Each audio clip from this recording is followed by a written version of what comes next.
Mike.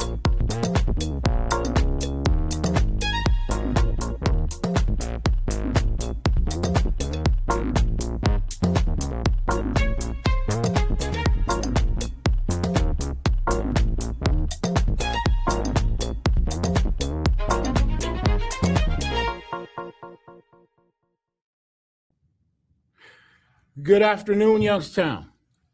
We are back with another episode of the Belly Left Leadership Podcast. I'm your superintendent, Jeremy Batchelor. And I have a very special guest in here, someone I've known for quite some time and actually have worked with in a couple different districts now. But, remember, this podcast is about leadership, but not just about leadership, but it's about the work we're doing here in Youngstown, the positive efforts of things that are going on, and then not just in Youngstown, but our entire city. And the podcast and that leadership mantra of Belly Left is developed from an old football play, but it's really not about football, but it's about life. But it is a mantra about everybody knowing their assignment, everybody doing their assignment, practicing it with repetition and executing at a high level, and then running it until they stop it. And so today I'm glad to have someone here I consider not only a colleague, but a friend, because we've known each other for quite some time. We have our food service director, Ms. Tascin Brooks. Hello. So welcome to the show. Thank you. I'm so excited to be here. All right. So tell us, Tascin, about your background and what has led you to a career in food services. Okay. Well, I went to Youngstown State University and I graduated with a 4-year degree in food and nutrition. Okay. And then I went back and picked up my 2-year and became a registered diet tech because I wanted to start working instead of going on to become a registered dietitian. Okay. So I'm a registered dietetic technician.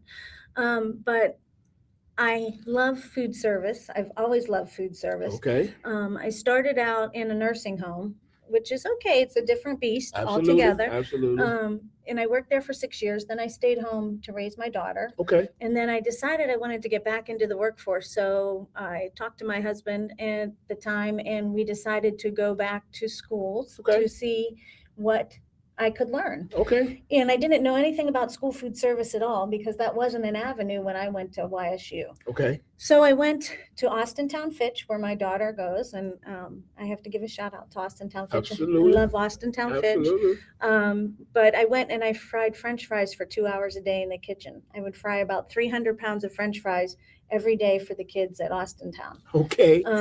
So that was it. And I made the best of it. And I didn't really let anybody know I had a degree in nutrition because I just wanted to learn it from the ground up. Okay. I wanted the real experience. Yes. And so I would do crazy things like make up crazy fry songs, like drop it like it's hot, drop it like it's hot. I love it. As I would fry, and I would entertain everybody in the kitchens. But at the same time, I was learning all about the process and what kids like, Right.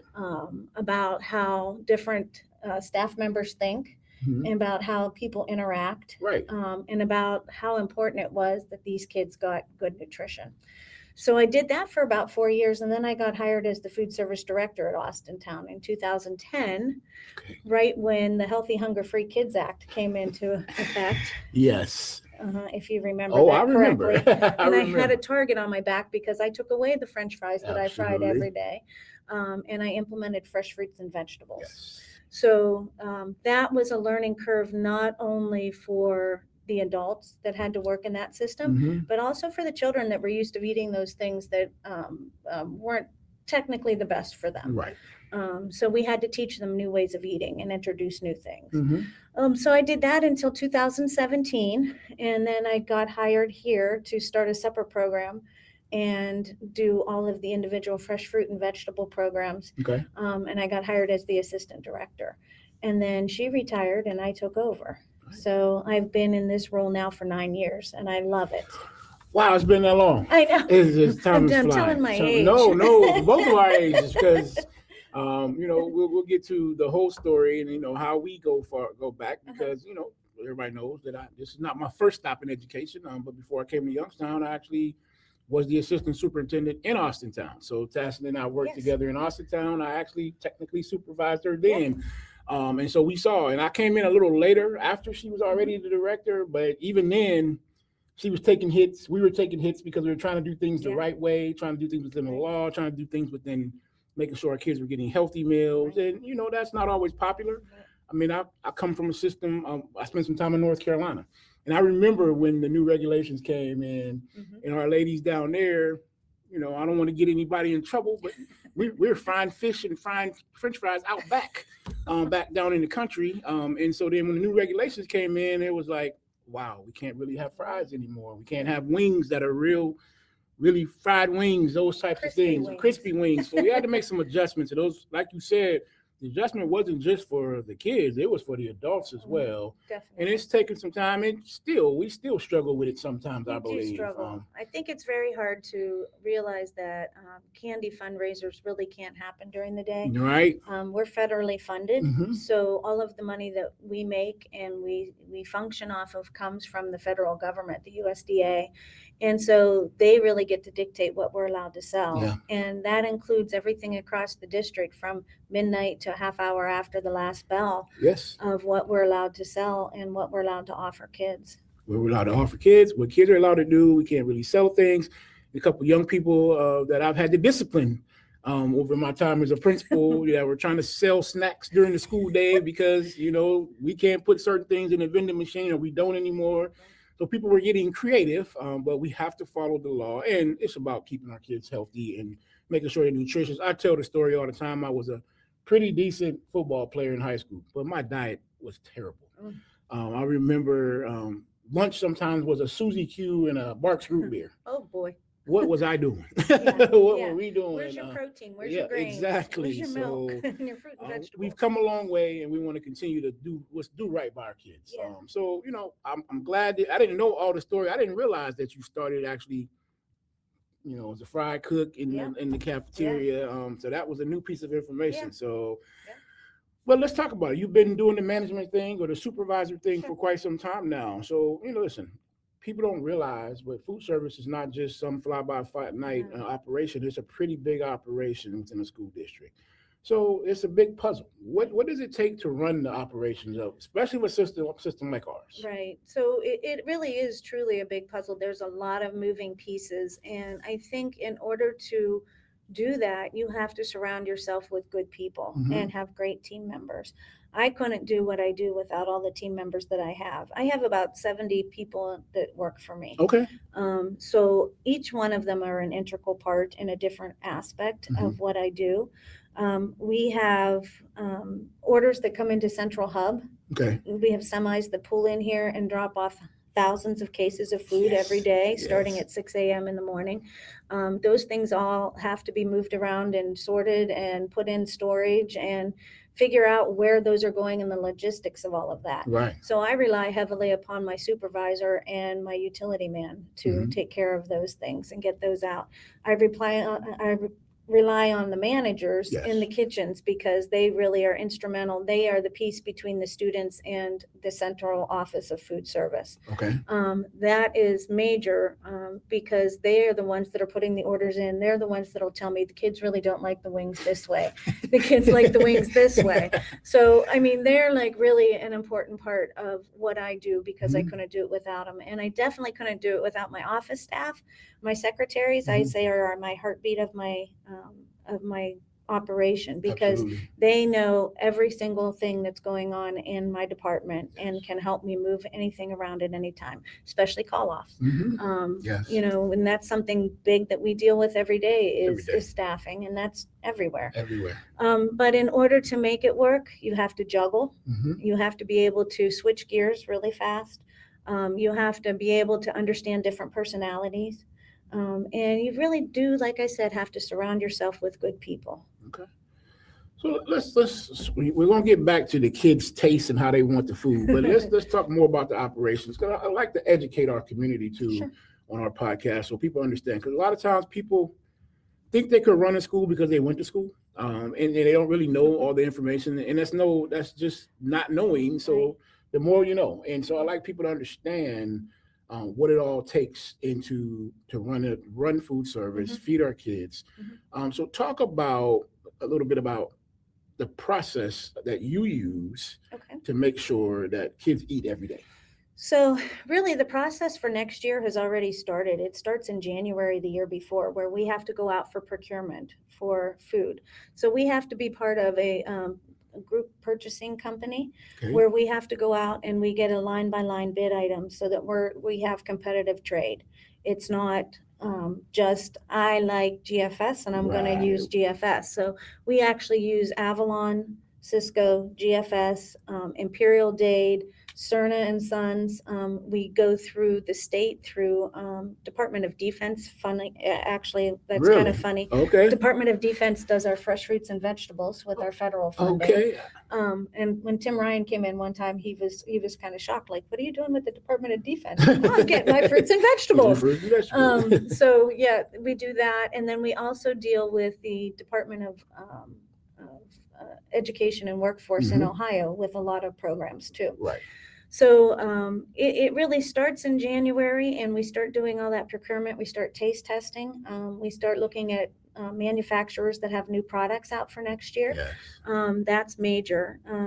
And I can taste something and like it, but it doesn't mean that the kids would like it. So I know we did a taste test with your superintendent panel. Yes. And then I also have a group of students here at Chaffin that from Cheney and East that come down and do taste tests for me all the time. So we actually even like to do blind taste tests.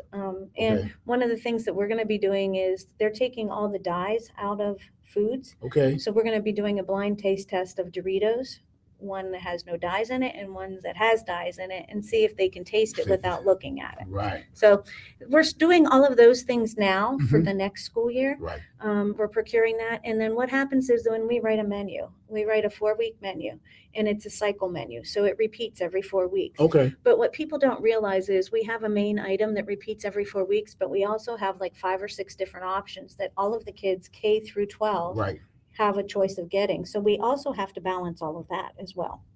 All of these menu items have to be balanced to saturated fat, sodium, calories, all the way down to components like how many grains, how many meats, how many milk, how many fruits, and how many vegetables, down to even like an ounce of things. So we have to do all of that. So I think people don't realize it's a lot more work than just the Adam Sandler sloppy Joe. You're not just slopping Joe. We're just not doing that. It's a whole science behind it too. And I know you and I've talked a lot, even on a personal level, you know, counting, reading labels, and how important those things are, and making sure our kids are healthy. So there's a business side to this thing. There's a big business side. And that's the one I think our people don't really understand. Tell our public how your business operates. Like, you have to be what?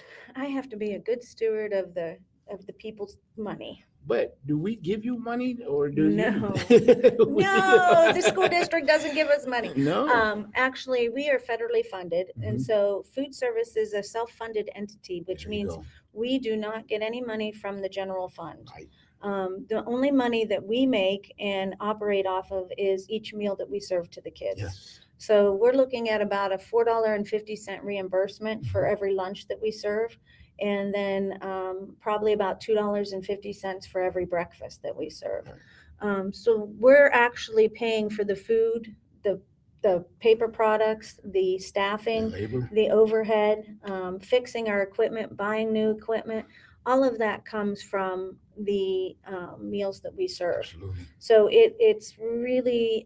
it's almost like a game of Tetris. How am I going to fit it all together and make it work? Right. And that's something I don't think they ever prepare you for in school. Right. It's a life lesson. Yeah. It's definitely a life lesson. Listen, and I've learned in my time as, central office, how important and difficult it is to run food service for you. And so how important it is to have a good director who understands the business side, but also understands the nutrition side of things, because there are districts that operate in the red, and then the general fund has to bail them out. That's knock on wood. We don't have to do that in Youngstown because we have strong leadership and we get it done the right way. Well, and we serve about 3,000 lunches a day and about 1,500 breakfasts a day, about 600 suppers. And then all the K through 5 get a fresh fruit and vegetable program where we serve them fresh fruits and vegetables 3 days a week, where they're trying different things like jicama sticks and star fruit and dragon fruit and different salsas, things of that sort. So we really are serving a lot and really nourishing and feeding the minds, bodies, and souls of the kids of this district. The whole child. It's the we whole are taking child. care of the whole child. Our teachers are doing a great job in the classroom as we continue to to get better. We do great things on the athletic fields, but to engage the whole child, we got to make sure the nutrition is right too. Yeah. One of my favorite phrases is, students have to be free to learn, teachers have to be free to teach. Well, students can't learn if they're starving and they're hungry and they're not like I said, I had bad nutrition in high school, so I could imagine I could have been a lot better in school if I would have ate right. More belly left. Right, more belly left. All right, so let's talk a little about kids. You've already talked about a little bit, about these taste tests. Taste tests you did with our advisory committee. Kids' tastes are always changing. What are some of the current offerings that you're doing right now That they like? that they like? We are trying to, what we always do, and we have a big sister and brotherhood of food service directors across the across the different counties. Yeah. We recognize that we're not stealing each other's customers. Right. So we actually build off of each other. So what one school tries and they like, then we let all of the other food service directors know. Okay. But all of us try to emulate what's out in the public eye right now. Okay. So the things like Chipotle, hothead burrito, Bippy Bop, things of that sort. So we are doing those things right now where we're doing build your own burrito bowl, things of that sort. So a student at the high school can come through and build their own bowl once or twice a week. Okay. And then they can go and get a fresh fruit and vegetable and their milk. So when you think about it, that's a lot of food. Yeah. And they seem to really like that. We also do wings. Okay. We do cook them in the oven, so they're not quite as crispy. They're not like Mad for Chicken. Right. I gotcha. But I haven't even had that yet. Is that pretty good, Oh my Mad for gosh. Chicken? All right, I'll have to try that. And that's we're gonna get back on task. It's phenomenal. All right. I highly recommend it. Okay. And they do a bowl too. Okay. All right. So we're trying the bowls. We have tried the ramen noodles. Okay. They're called woodles. They're whole grain noodles. Oh, right. So woodles, and that didn't go over so well. So we went back to the manufacturers and we're working on getting different broths that are low sodium that taste better. So we're working on that. There's salad bars available so they can build their own salads. Yes. We're trying all of those different things. Tahini seems to be a hot seasoning right now where they're doing, and hot sauce is a hands down favorite. Absolutely. Put hot sauce on anything. One of the things that that we have found that they're trying now are a lot of different drinks. Okay. So sparkling ice, they're Yes. coming out with a Lifesaver brand. So they taste like Lifesavers. We just went from a Skittles brand. It's all juice with sparkling water in it, but with that little bit of flavoring. Okay. So those seem to be good. We also do iced coffee for breakfast. Really? We do. I didn't know that. I'm gonna have to stop by the high school. Yes, we do. We do the 1% milk. Okay. And then we do the coffee flavoring, and then we also do French vanilla or caramel. And we use that as the milk component in the high schools for breakfast. So instead of picking up a milk, they can take an iced coffee, and it's about a 16 ounce. So that's an enticement to buy breakfast, because if you buy breakfast, you get iced coffee with it. Okay. So we try to pick and choose what we do wisely, and we have to tailor it to meet the guidelines. Right. But we want them to have that experience that they can have outside of school, inside of school as well. And we've talked about really even enhancing that for next year when we come one high school, one middle school, and really just making the experience something that our kids will like, but within the confines of what's right and what's nutritious, but we can still try to make that fun. I think that's the challenge of it, and what makes it fun, I would hope, for you and your team. Definitely. All right, so moving into next year, or let's say in the next few years, knowing what we're going in one vision, one Youngstown, and some of the changes we're making, in what is your vision for the food service department? Well, I want it to be a dining experience. That's first and foremost. I want them to be able to have good choices and to understand what a good choice means. Okay. Really, why are you having this fruit and why are you having this vegetable? Okay.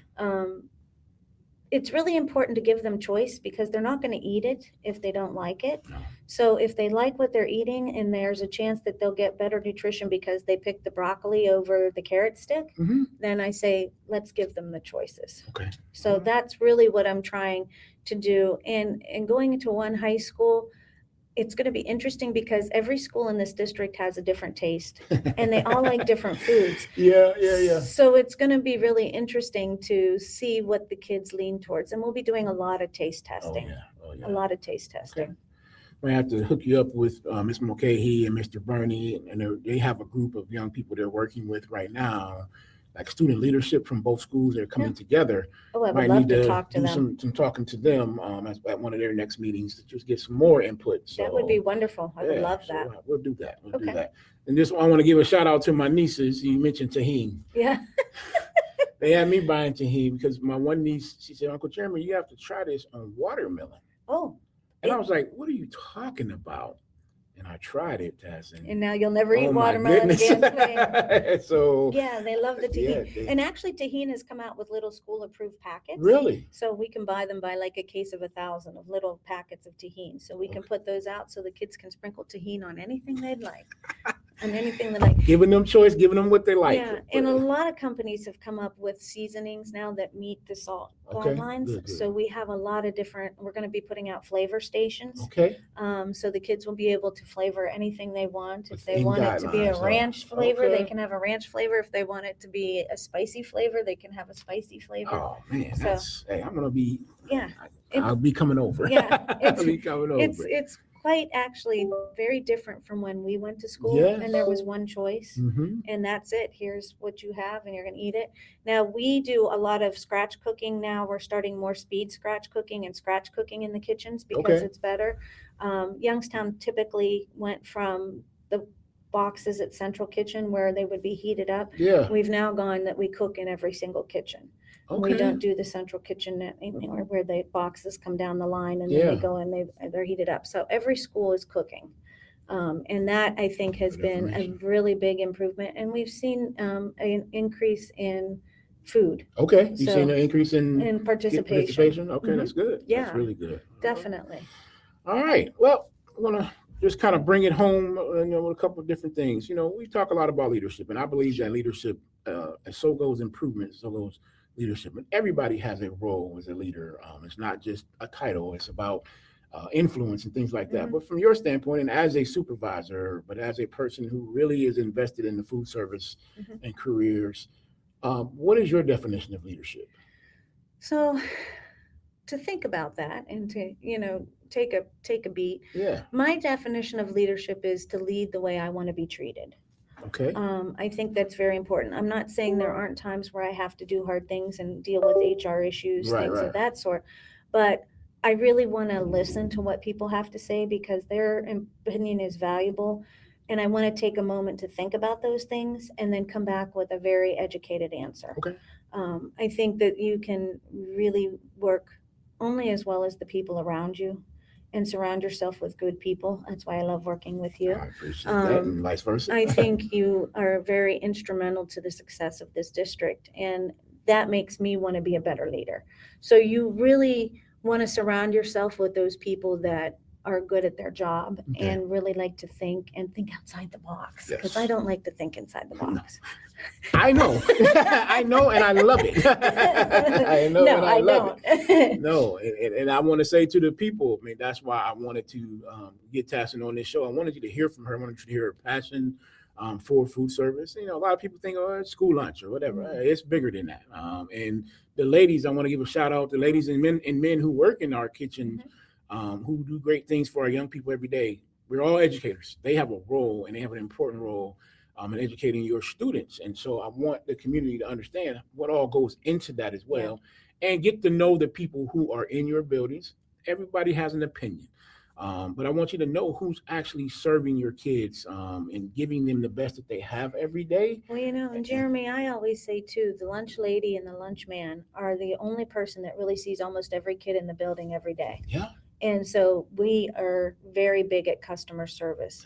Yes. Say hello, Mhm. say how's your day, thank you for coming. Absolutely. So And I can attest, my own children, when they went through school, and my nieces now that are in our district, they always talk about whether they've had a good experience or a bad experience with the lunch person. Yeah. And most of the time it's good, because they get to know those people, and they're always, usually nice to them, and they just Yeah. remember them. So You that's good always stuff. remember your lunch Absolutely. ladies. I remember the lunch ladies from old St. Pat's School back in 40 years ago. But anyway, that's it. So Tascin, as we get ready to kind of wrap up, Mhm. I always give the guests, what do you want to tell the community? What's one thing you want the community to know about you, about your department, or about just how you feel about education? Well, that's a loaded question for me. I am very, very, very passionate about school food service because without nutrition, kids cannot survive and learn and move on. Right. So we're really strongly feel that if you're not giving them good nutrition, they won't propel into the Right. future. So I once again, you're only as good as your staff around you. Mhm. I have 70 people that work for me that are phenomenal. My supervisors, my coordinators, and my office staff. Mhm. Without them, I couldn't do it. But each and every one of my kitchen managers and my kitchen staff think of those scholars as their own kids. Absolutely. And we take it very seriously every day. Mhm. They're up at 6 a.m. in those kitchens getting everything ready. They're here until 2 in the afternoon most of the time. And then we have all the after school programs. Yes. And now we just started another after school program. We have a cooking class on Fridays at Taft. And so for 8 weeks, we're cooking with them. We're teaching them to make their supper and we're teaching them to make their snacks. You got to invite me to that. I Okay. gotta come over. You got to come over. All right. And I'm so excited because we could do it, Mhm. me and my coordinator, but my staff wants to do it. And that's the buy-in. Yes. That's the buy-in that we're doing something really good. So it's not just me and it's not just our central office people, it's our staff that make these kids number one every day. Well, I love ending the show like this, bringing it to belly left. What you just heard, the team, and everybody understands their role, and everybody values their role, and everybody understands the objective of what we're trying to do to be the premier school district in Mahoney County and serve our families and our children. And people are willing to step up and do things that maybe aren't even in the job description. People that aren't even things that aren't necessarily a part of their daily routine, but willing to step up and do what's necessary for us to be an organization. And I want to say, as the superintendent, the leader, I like to surround myself with the best and the brightest. Any accolades that I get or even criticism, I'm going to own all the criticism, but the accolades, it's because of the team. We've created a team in central office that I don't have to micromanage. They get it done, and then they get buy-in from their staff, like you just heard, to go out and do great things for our kids. And listen, I always tell people we're not where we want to be, but we sure aren't where we used to be. And it's because of people like Tascin and her team that we provide a high-quality educational experience to our students each and every day. And so, Youngstown, belly left, keep running it until they stop it.